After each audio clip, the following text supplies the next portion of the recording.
बेचो अंडा बेचो, ये नहीं चलतेगा। सेटिंग गेटिंग नहीं चलेगा, नहीं चलेगा, नहीं चलेगा। इतने टाइम से रिपोर्टिंग और शो में करती हूँ, फर्स्ट टाइम मैंने ऐसा बैनर देखा है, पोस्टर देखा है। सीट बेचना है तो EMI ऑप्शन के साथ बेचना चाहिए ताकि हम भी खरीद पाएंगे। कितने पैसे लगाएंगे आप? जितना लगा पाएंगे, जितना लोवेस्ट डाउन पेमेंट होगा ना, जैसे बाइक लेने जाते हैं, फ़ोन लेने जाते होता है, उसमें भी होगा। अब ये सीट आता है 20 लाख 50 लाख 1 करोड़, हमारे बजट से बहुत बाहर चला जाता है। ज़मीन भी बेचते तो भी नहीं हो पाएगा। तो इसमें भी अगर आप बेच ही रहे हैं तो एक तरीका और लाइए, EMI का ऑप्शन दीजिए ताकि हम भी खरीद पाएँ। तो यही क्या कहना चाह रहे हैं, क्या कि सीट बिकते बिकते अरसा हो गया है पर EMI का ऑप्शन नहीं आ रहा है। एक बार पोस्टर दिखाइए, ये पोस्टर जरा गौर से देखिएगा, ये पोस्टर ऊपर कीजिएगा आप। ये पोस्टर देखिए, फिर से मैं पढ़ के और आप देख भी रहे हैं। सीट बेचना है तो EMI ऑप्शन के साथ बेचना ताकि हम भी खरीद पाएँ। 3 महीने का प्लान, 6 महीने का प्लान, 12 महीने का प्लान और 24 महीने का प्लान जो भी है। सीट चाहिए ले जाइए, EMI पे पाइए, सीट EMI पर उपलब्ध है। मतलब सरकार को लेकर इस तरह से घेराबंदी की जा रही है, उनके खुलासा हो चुका है, सारी चीज़ें सामने। अभय तिवारी का पूरा परिवार सामने है, इसके बावजूद जो है सरकार इन बातों पर एक्शन नहीं ले रही। पेपर लीक बंद करो, मेरी गर्लफ्रेंड गवर्नमेंट जॉब की तैयारी कर रही है। सोचिए, इस तरह से बैनर सामने आ रहे हैं। भाई सच में गर्लफ्रेंड आपकी तैयारी कर रही थी? हाँ जी, तैयारी कर रही है, इसीलिए तो हम यहाँ पर आए हैं, उसके लिए प्रोटेस्ट में। हम नहीं चाहते हैं कि कोई भी बच्चा गलत कदम उठाए। तो ये कोई है मेरी अपनी है, तो इसके लिए मैं आवाज़ उठाने यहाँ पर आया हूँ, बस इसीलिए आया हूँ।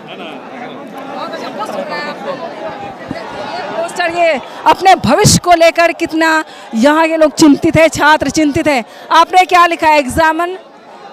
एग्जाम सेंटर नहीं, स्कैम सेंटर है। किसका है ये पोस्टर? इधर चेहरा दिखाइए अपना। एग्जाम सेंटर नहीं, स्कैम सेंटर है। बिल्कुल स्कैम सेंटर है ये, क्योंकि हम लोग के भविष्य को बेचा जा रहा है। यहाँ पे सरकार हमारे अनुकूल काम नहीं कर रही है और सरकार का जो कार्यकर्ता है, सिस्टम में जो बैठे हुए हैं, वही लोग करप्ट हैं। अभी आप देख रहे हैं कि हमारे जो JPSC के चेयरमैन हैं, मुझे लगता है कि राज्यपाल और मुख्यमंत्री के बाद तो सबसे सुप्रीम वही होते हैं। उसके बाद भी उनके मन में क्या लालच है कि 2 करोड़ प्लस 20% का डील हम लोग के भविष्य के साथ ऐसे डील करेंगे तो कहाँ तक सही है। तो मुझे रेट लिस्ट निकाल कर दिखाया था, पोस्टर लेकर के आया था, उसमें 1 करोड़ 2 करोड़ 1.5 करोड़ 5 लाख 90 लाख। 100% वो बात सही है और हम लोग भी ग्राउंड लेवल पर देखते हैं कि किसका सिलेक्शन हुआ है, किसका नहीं हुआ है, लेकिन हम लोग बात नहीं उठाते हैं क्योंकि कुछ लोग दबंग हैं। आप बात उठाइएगा, बहुत मतलब गलत हो सकता है इन फ्यूचर। छात्रों का घेराव अब जो है, शांति बनाए रखिए आप लोग। छात्रों का घेराव जो है वो उग्र होता नजर आ रहा है। छात्र यहाँ पर बैरिकेड्स तोड़ने की कोशिश कर रहे हैं, लेकिन यहाँ पर तमाम सुरक्षाकर्मी मौजूद हैं ताकि बैरिकेड्स को सेफ्टी के साथ रखा जाए और धांधली ना करे। आराम से ये प्रोटेस्ट जैसे चल रहा था वैसा ही चलता रहे, ये कोशिश की जा रही है। लेकिन अब देखना होगा छात्र का सहयोग कैसा रहता है।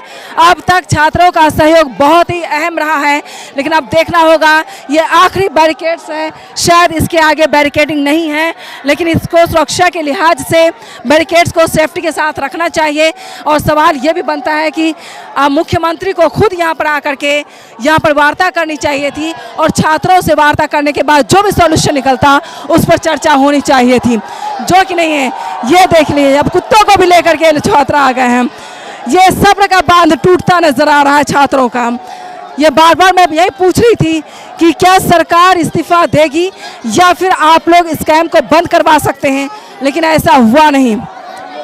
ये देखिए छात्राएं किस तरीके से हाथ जोड़ जोड़ करके ये परेशान है, क्योंकि हर किसी का वक्त सरकार ने बर्बाद किया है। किसी का 10 साल, किसी का 5 साल बर्बाद हुआ है। गरीब छात्र हैं जो 1 करोड़ 1.5 करोड़ 2 करोड़ की नौकरियां नहीं खरीद सकते हैं, वर्दी नहीं खरीद सकते हैं। ये उग्र होते हुए अब नजर आ रहे हैं।